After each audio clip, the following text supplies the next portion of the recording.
உண்டாவதாக. ராமன் சொல்லுங்க. கர்த்தருடைய வார்த்தை உங்களுக்கு எனக்கும் உண்டாகணும். உண்டாகணும். உண்டாகணும்னா உறவு கரெக்டா இருக்கணும். ராமன் சொல்லுங்க பாருங்க. சவுலை விட்டு ஆவியானவர் விலகினதை சவுல் அறியாமல் இருந்தான். வாசிக்கிறீங்களா? 1 யோவான் 1:8-9 சத்தியம் நமக்குள் இராது என்று வசனம் எழுதப்பட்டிருக்கிறது. என்ன நடக்குது? வாசிங்க. 2வது வசனம் 3வது வசனம் போயிட்டே இருக்கு. கமா. பின்பு கர்த்தருடைய வார்த்தை அவனுக்கு உண்டாயிற்று. அவர் இவ்விடத்தை விட்டு திசையை நோக்கி போய் யோர்தானுக்கு நேராய் இருக்கிற கேரித் ஆற்றண்டையிலே ஒளித்துக் கொண்டிரு.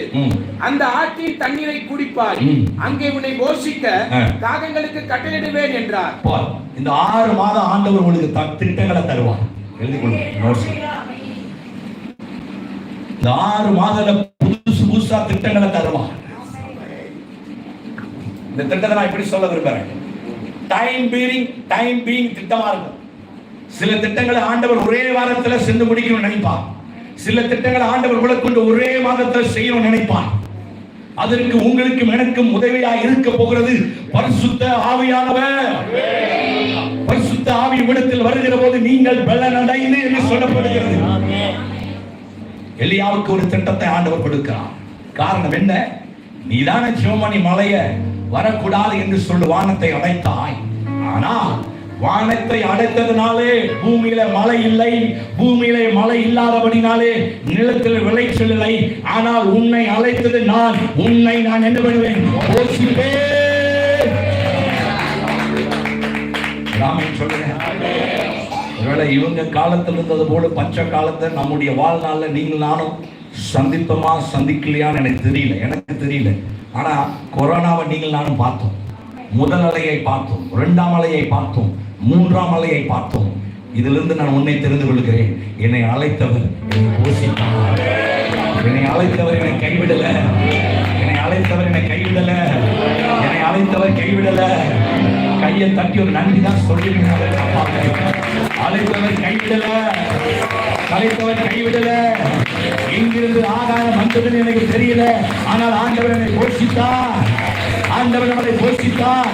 கையை தட்டியவருடைய அவருடைய மனப்படுவதற்காக, அவருடைய அற்புத செயலுக்காக, அவருடைய செயலுக்காக நல்ல கைகளை தட்டி நன்றி ஆண்டவரே. திட்டம் என்ன? கேரித் என்றால் செப்பரேஷன் என்று அர்த்தம். செப்பரேஷன். அங்க போய் உன்னை ஒழித்துக்கொள், உன்னை போஷிக்கும்படி. நான் எல்லாம் 2 சொல்ல போறேன். நான் ஏற்கனவே நிறைய 2 சொல்லிட்டேன். என்னது? Source, resource. அடுத்தது என்ன? ஆதாரம், வளம். இப்போ 2 வார்த்தை சொல்ல போறேன். போஷிப்பு, பராமரிப்பு. ஆண்டவர் இந்த எலியாவுக்கு கொடுத்த அந்த போஷிப்பு, இட்ஸ் a time period. ஒரு காலத்துக்கு உட்பட்ட ப்ரொவிஷன். சில மனிதர்களை ஆண்டவர் உங்களுக்கு ஊழியத்தில் எழுப்புவார். குறுகிய காலத்தில் உங்களுக்கு உதவியாக இருப்பார்கள். அதுக்கப்புறம் அவர்கள் போகிற திசை உங்களுக்கு தெரியாது. அப்படின்னா நீங்க ஒண்ணு புரிஞ்சுக்கணும், அது தேவ திட்டம் என்று.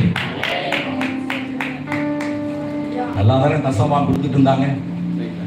நல்லா தானே தசமா கொடுத்து கொண்டு இருந்தாங்க. நல்லா தானே சபைக்கு சப்போர்ட்டா இருந்தாங்க. நல்லா தானே சபைக்கு வந்து கொண்டு இருந்தாங்க. திடீர்னு ஒரு நாள் ஒரு ரெட்டரோடு வந்து நிற்பாங்க. ஐயா, என்னை சென்னைக்கு மாறுதல் ஆக்கிவிட்டார். இதுதான் எலியா. ஆண்டவர் சொன்ன வார்த்தையை கேட்டு கேரித் ஆற்றங்கரையில் தன்னை ஒழித்துக் கொண்டார். இப்போ அவரை போஷிக்கும்படி என்ன வருகிறது? காகம். இந்த 6 மாதத்துல எத்தனையோ காகங்கள் மூலமாய் காகத்தின் அனுபவத்தை கொண்டு கர்த்தர் உங்களை போஷித்தது உண்மை. இப்ப நான் சொல்ல போற செய்தி உங்களுக்கு ஷாக்கா இருக்கும். இனி காகம் வராது. நம்ப முடியல. இனி காகம் வராது. கீழே வசந்த வாட்சி பாருங்க. ஒரு நாள் எழுந்தார். அந்த கேரித் ஆற்றங்கரைக்கு போறார். அந்த 6 வசனம் சொல்லுது வற்றி போயிட்டு எழுதப்பட்டிருக்க.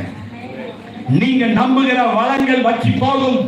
நீங்கள் எதிர்பார்க்கிற ஸ்தாபன ரீதியா இருக்கிற உதவிகள்